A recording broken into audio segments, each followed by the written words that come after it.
Hello friends, welcome to the JEE hacks. ये अपने पास नेक्स्ट प्रॉब्लम है जेई एडवांस की 2025। इसमें क्या बोल रहा है कि एक जियो स्टेशनरी सैटेलाइट है और वो ऑर्बिट कर रही है अर्थ के अराउंड अबव इक्वेटर, और उसका रेडियस दिया हुआ है उसके सर्कुलर ऑर्बिट का r1, ठीक है। एंड एक और सैटेलाइट है जो कि इक्वेटोरियल प्लेन में ही उसके अपोजिट डायरेक्शन में रोटेट कर रही है और उसका रेडियस r2 दिया हुआ है, r1 r2 में रिलेशन दिया हुआ है। सो अपने को बताना है time period of second satellite as measured from geostationary satellite. तो रिलेटिव टाइम पीरियड अपने को कैलकुलेट करना। सो सबसे पहले तो किसी भी सैटेलाइट के लिए टाइम पीरियड अपन क्या लिख सकते हैं, 2π/ओमेगा से लिख सकते हैं। ओमेगा उसकी एंगुलर स्पीड हो गई और ये उसका टोटल टाइम पीरियड हो गया एक रोटेशन का।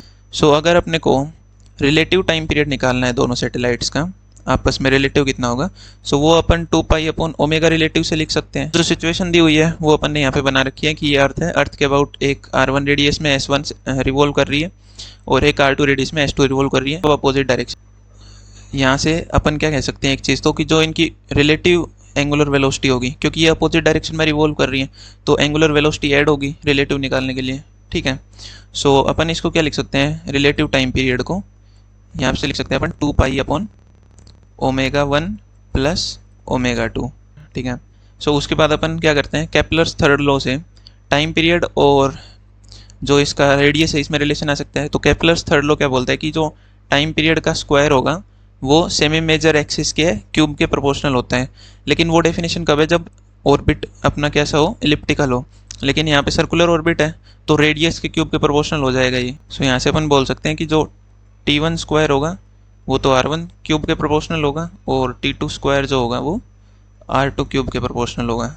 सो अगर इन दोनों को डिवाइड कर दें तो अपन कह सकते हैं कि t1/t2 का होल स्क्वायर जो होगा, डिवाइड कर दिया तो प्रोपोर्शनलिटी हट के इक्वलिटी आ जाएगी, राइट। ये इक्वल होगा r1 cube upon r2 cube. सो r1/r2 अपने को दिया हुआ है 1.21, सो 1.21 का क्यूब। t1/t2 कितना आ जाएगा अपने पास, ये आ जाएगा 1.21 की होल पावर 3/2, राइट। अब 1.21 जो होता है ये 1.1 का स्क्वायर है अपना, और 1.1 का स्क्वायर और होल पावर 3/2, तो ये 2 तो कैंसिल हो जाएगी पावर। 1.1 का क्यूब कितना हो जाएगा, 11 का अपना 1331 होता है और 3 डेसिमल तक अपना बन जाएगा ये 1.331। सो t1 अपन लिख सकते हैं 1.331 टाइम्स t2। अब अपने को तो रिलेटिव टाइम पीरियड चाहिए, तो टाइम पीरियड्स में रिलेशन आ गया और अपन यहाँ से क्या लिख सकते हैं, 2π/ओमेगा 1 कितनी हो जाएगी इस रिलेशन से, अगर हम देखें जो अपने शुरू में लिखा है। सो अगर सैटेलाइट 1 के लिए लगाएं तो ओमेगा 1 क्या हो जाएगी, 2π/t1 हो जाएगी। सो ये आ जाएगी 2π/t1 और ओमेगा 2 कितनी हो जाएगी, 2π/t2। सो 2π तो कैंसिल हो जाएगा। सो यहाँ से अगर अपन देखें तो t1 अपने को दिया हुआ है बेसिकली, क्योंकि जियो स्टेशनरी सैटेलाइट है S1 तो जियो स्टेशनरी सैटेलाइट का टाइम पीरियड तो 24 आवर्स होता है, राइट। सो t1 अपने पास है 24 आवर्स और t2 अपना रिलेशन हमने निकाल ही लिया है, t1 t2 में यहाँ से आ जाएगा। t2 कितना आ जाएगा अपने पास, 24/1.331। अब क्या करते हैं, वैल्यूज़ पुट कर देते हैं इसमें। सो ये आ जाएगा 1/1/t1 की वैल्यू हो जाएगी 1/24 प्लस 1/t2 कितना हो जाएगा 1.331/24। सो ये कितना आ रहा है 24/2.331 हो जाएगा रिलेटिव टाइम पीरियड, और ये अपने को दिया हुआ है 24/p के equal.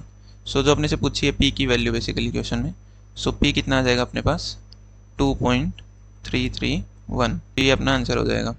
So relative time period अपने को पता होना चाहिए कैसे लिखते हैं, और बाकी तो एक केपलर्स लॉ यूज हुआ है इसमें। कोई भी डाउट है तो कमेंट सेक्शन में लिख सकते हैं आप। And keep watching, thank you friends.